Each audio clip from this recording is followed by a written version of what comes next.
Today we're going to talk about remote controls again, but not the ones we've been talking about. In this case, we're going to be looking at this is a 6-channel remote control that is used for remote control airplanes, boats, robots, cars, all sorts of different things.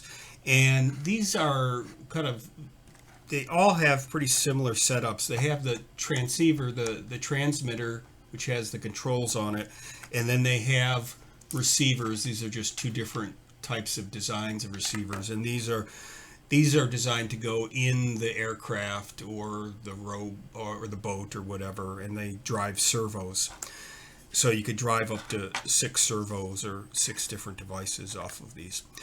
Now, what I got was a question about converting these and adapting them. So instead of having the onboard joysticks, can we do something external and or combine the action of the two sticks into a single stick? So of course the first thing I have to do is open it up, and this is a relatively inexpensive, this is a FlySky device, and it's about $50 with a receiver, so it's really very reasonably priced to begin with. So I thought it was going to be complete junk inside, but I was very pleasantly surprised. So to take it apart, there are just 4 Phillips screws on the back, and the cover pops right off. And you can see, let me zoom in a little bit. Can you guess some of the things I love about this?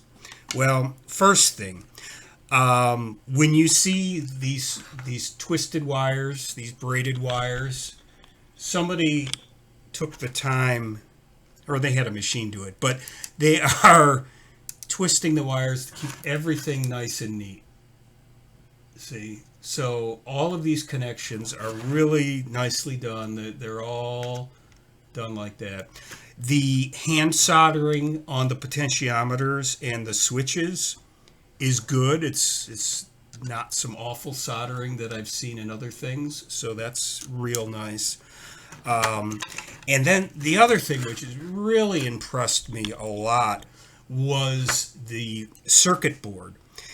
It has test points all over the place. I mean, basically everything that you could test on this thing, there's a pad for it. I mean, there's a pad for LEDs, there's a pad for this, there's a pad for that. And they're relatively good sized pads, so you can do a little tack soldering on there to get into there. So it's an instance where I may not even have to go up into the mechanisms. I can go right to the board. And they also use connectors, so there's no hard wiring. Everything is using a connector. So a couple of key things when I open this up. The twisted wires, always a good sign. Connectors, always a good sign. Test points, this is amazing. I rarely see that. And then good soldering on any of the manually soldered parts. Usually potentiometers and switches, bigger switches, are hand soldered.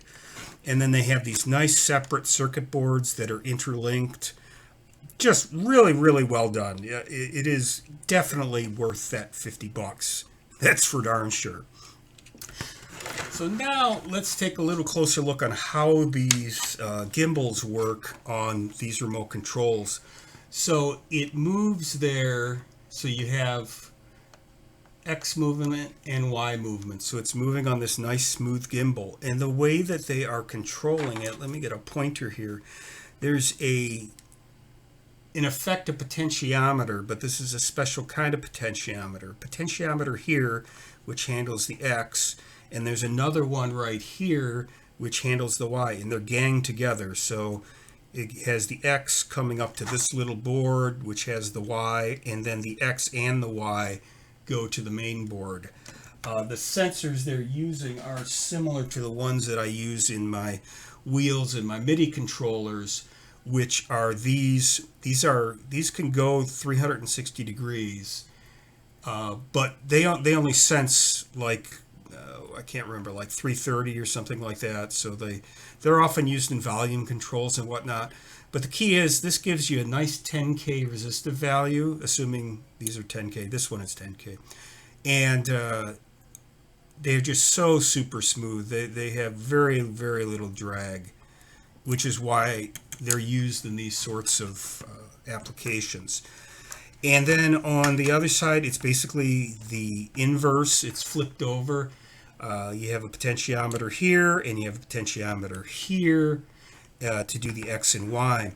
Now, as a joystick guy, I'm always looking to see how people spring return the joysticks. And in this case, this stick here is a center return. And I was wondering, how do they handle the up and down movement, or front and back movement, north and south? And what they have is a little lever here that's spring loaded.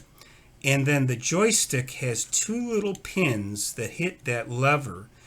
And when you move it that way, it pushes the lever down, and then the spring bounces it back. And you go this way, it does the same thing.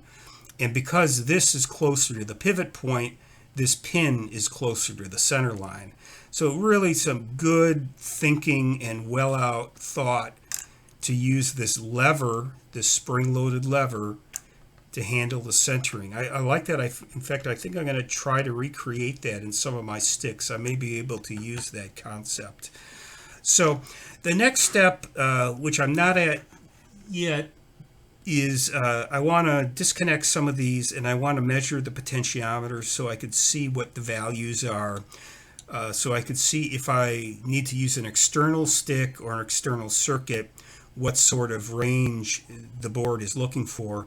I'm also going to peek at the test points and see if I even need to deal with that. I may be able to tie right into the board itself.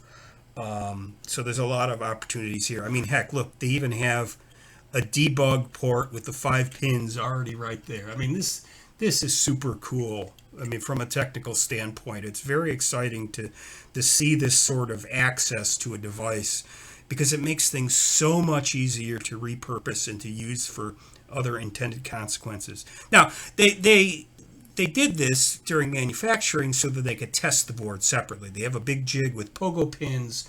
It comes down, it hits all the points, tests all the circuitry, hey, I'm okay, and moves on. But it's really an added bonus for those of us who are hacking these devices. So yeah, I don't know why I'm so excited by a remote control, but I am excited by this remote control because they have done a very good job in laying it out, and it's really going to open up a lot of opportunity for me to adapt it. So I'll do more videos on the potentiometers coming up.